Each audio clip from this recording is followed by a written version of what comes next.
Hello everyone, welcome to निर्माण study. दोस्तों, आज के वीडियो में हम लोग बात करेंगे Bihar board 12th English 100 marks book के पोएट्री सेक्शन से चैप्टर नंबर 5। यानी सबसे पहले हम लोग जानते हैं एनेपिथ। एनेपिथ का मतलब होता है समाधि लेख या जो स्मारक वगैरह होता है ना, जी हाँ। और उस स्मारक पे जो भी कुछ लिखा होता है उसी को कहते हैं हम लोग एपिटाफ, है ना।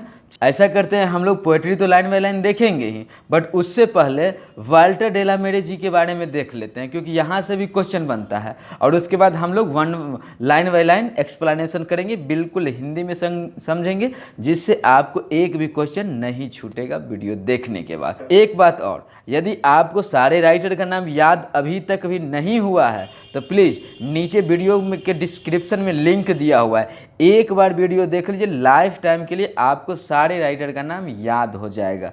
चलिए, वाल्टर डेलामेरे बॉर्न इन 1873। वाल्टर डेलामेरे जी का जन्म कब हुआ?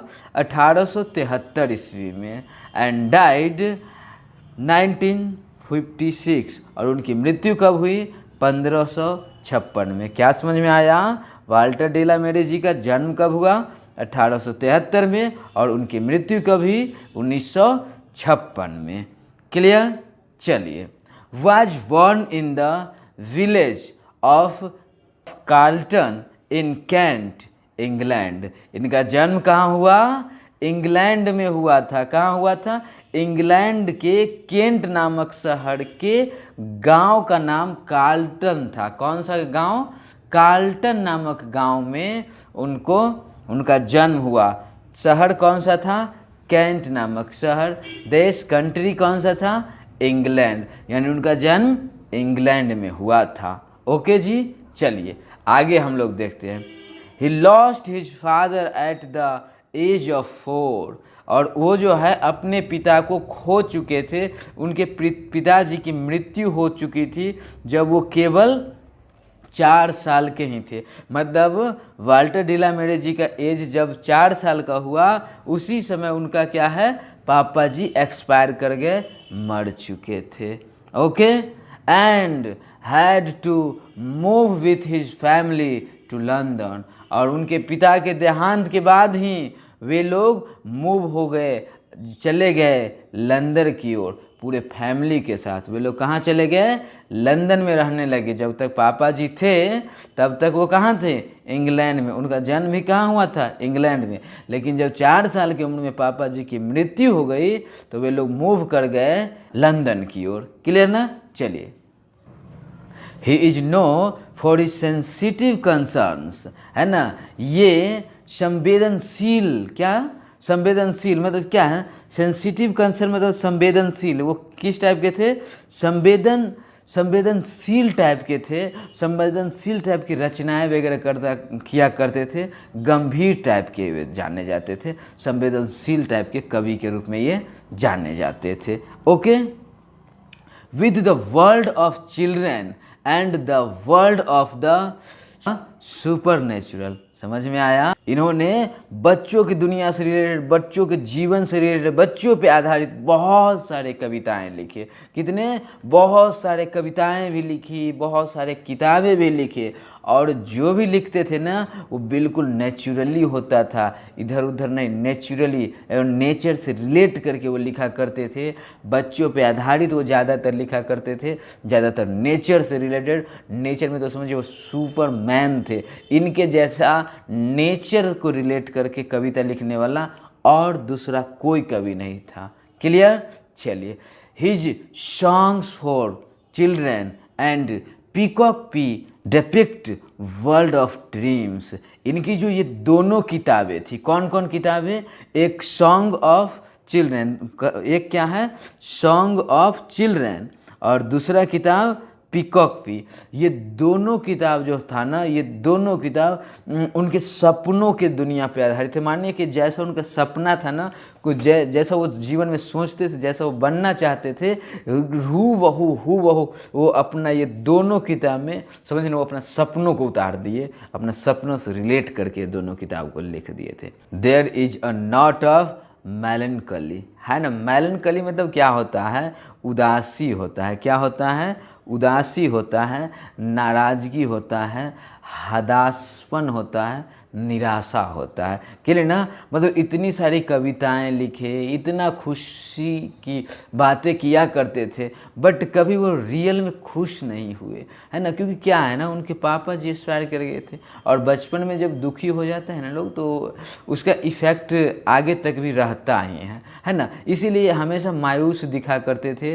ये जब भी इनको अगर देखते आप, तो क्या था, एकदम उदास रहा करते थे। काम तो किया करते थे तूफानी, क्योंकि काम तो बिजनेस है, ड्यूटी है, तो ड्यूटी में कोई कंप्रोमाइज नहीं, बट रियल लाइफ में बहुत उदास हुआ करते थे। उम्मीद है आप लोग बात समझ रहे होंगे। Okay, the poet makes us aware of the inhuman condition of modern life. Modern life में, मतलब आधुनिक जीवन में, मॉडर्न लाइफ में के बारे में ये राइटर कहते हैं कि इस लाइफ में बहुत सारी अमानवीय कंडीशन से भी गुजरना पड़ता है। व्यक्ति को जीवन में बहुत सारी अमानवीय कंडीशन से भी गुजरना पड़ता है ना? He shows his genius bye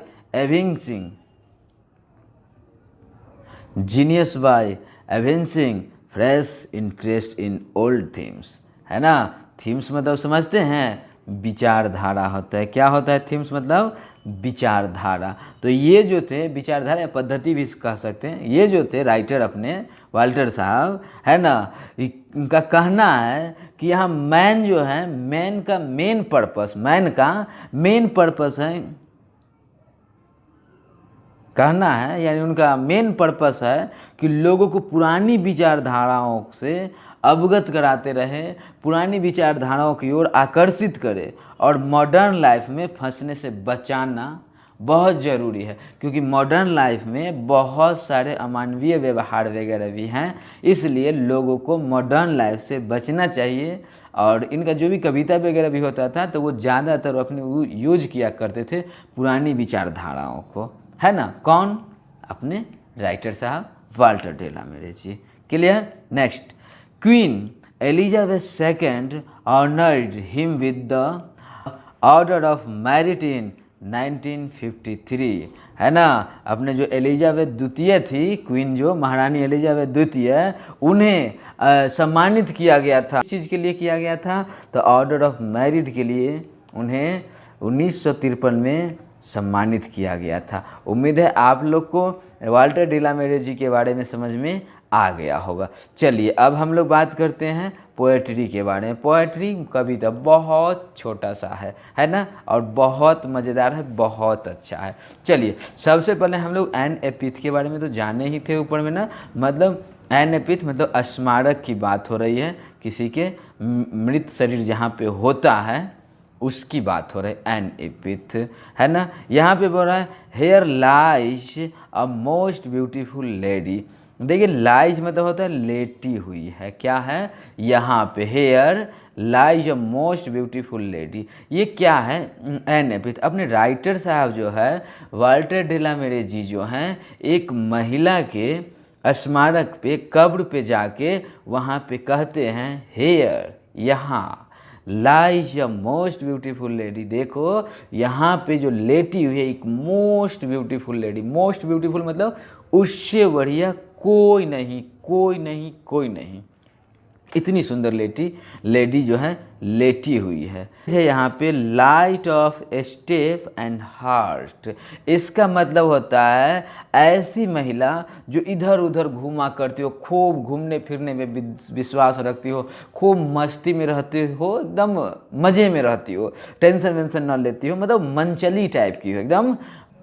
आप लोग शोले मूवी देखे होंगे, जी हाँ, उसमें जब बसंती थी उसका एक्टिविटी याद आ रहा है, बस बस बस, हाँ, मतलब ये क्या थी, एकदम घूमने फिरने वाली थी, एकदम मनचली टाइप की थी। जो इनको देखता था ना, इस लेडी को देखता था ना, वो फैन हो जाता था, दीवाना हो जाता था। मतलब इस दिल से उस दिल में भी गुजरा करती, मतलब जहाँ से गुजरी सबके दिल में बस जाती थी। मतलब ये हुआ जो मनचली टाइप की थी, मतलब ये इधर उधर घूमने वाली टाइप की थी, घुमक्कड़ टाइप की थी, और एक दिल से दूसरे दिल में भी चला जाया करती थी, कुछ लगता ही नहीं था। क्या आप लोगों को भी खुद फील हो रहा होगा ना जी, जो अच्छी लड़की, जो ब्यूटीफुल लड़की को देखते होंगे तो वाह कितना अच्छा है ना, तो ऐसे हुआ करता था।